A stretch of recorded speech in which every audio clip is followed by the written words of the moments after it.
Mali kono Mali ko kan foli ban fleba kelen na bela jeli amba fa yana ka uni nyangwa Maliactu kibaru keneka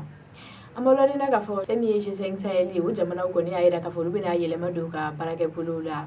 kuna foni musela mawkula ayira ka fo janvier kalo kle mo kan woro no ku kali doin G5 sahels jamana ko ni nyogon de la je wagadugu ni nyogon yin konna la sa ni jamana ko fole noye Mali Burkina Chad Niger aleni Mauritanie nolu ko ni farala nyogon ka wala sa ka siga jatige wala tabaw ni ko ni kele ni jamana in kele na ko ni benaka ku bina yelema do yorom nasa we frontière ko yoroi sabula idala ka fofolla ni jatige wala tabaw ko ni biga jamana kan ni iu kele ka do jamana wala ko na la ki kumisika kilometri biduru de bonyon ke konga sisa ubino re yelema ni ka ke kilometri keme nyogona yi wala kunte do wala ko wala sa fami ni wala jigu kala ni ka se ku shila tunu ka boje 5 sahel ko ni jamana be ko na la jatige wale tabaw kele li hukumu ko na la libi anga jamana premier ministre no ye bubu sise ale aira ka fo fintiki bata mena ta ka fara mali fintiki uka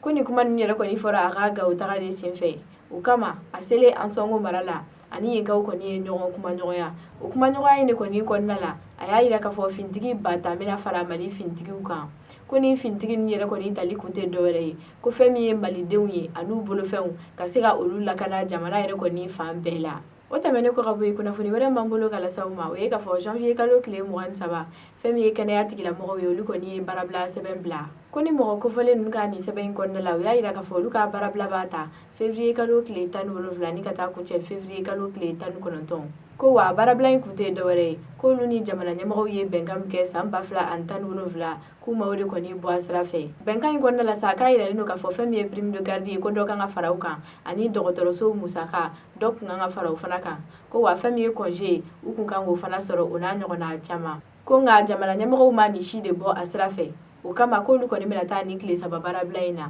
ko wa ni la nyini ma sabati o ko ndala o kele no ka parabla were o buluda ameto hukumu kele ko ndala ayira la ka fo janvier kalo kle mo kan wolu vla école maître fana yi parabla seben bla école maître na nga jamana nyamo ko ni detele no ka ka kele fo abe wakati dama dobo o kama ni mo ko fole nun ko ni ku yeta ma bagage janvier kalo kle mo kan saba nga o bena tauta ayira no ka fo alibi una nga jamana nyamo ko ni masiga nyogon kan fo o kama sa ni mo ko fole ni seben no bla mina ubega ayira ka fo février kalo kle tan wolu vla ko lu bena ta kle mo barabla la ko ni barabla kan be el kemenani ani bishegi de ma ko wa al ni barabla ko fe ni olu ni jamana tigu ko ni masiga nyogon kan fo ku be barabla were buluda ko metru kan ni barabla ko ni kelen do de bubaye jamana kono deuma sabula kalandeu ani kalande so mo olu yere be ko ni nyani ne do ni wakati na o hukumu kele ko na lalibi femi ministre de l'éducation nationale na le ka barabe ne no kalan ko de ko nyanya na boli kama ale sebembla mina be ka ira ka fo école metru ka kalan yorom ko ni be no na ba fo mako IFM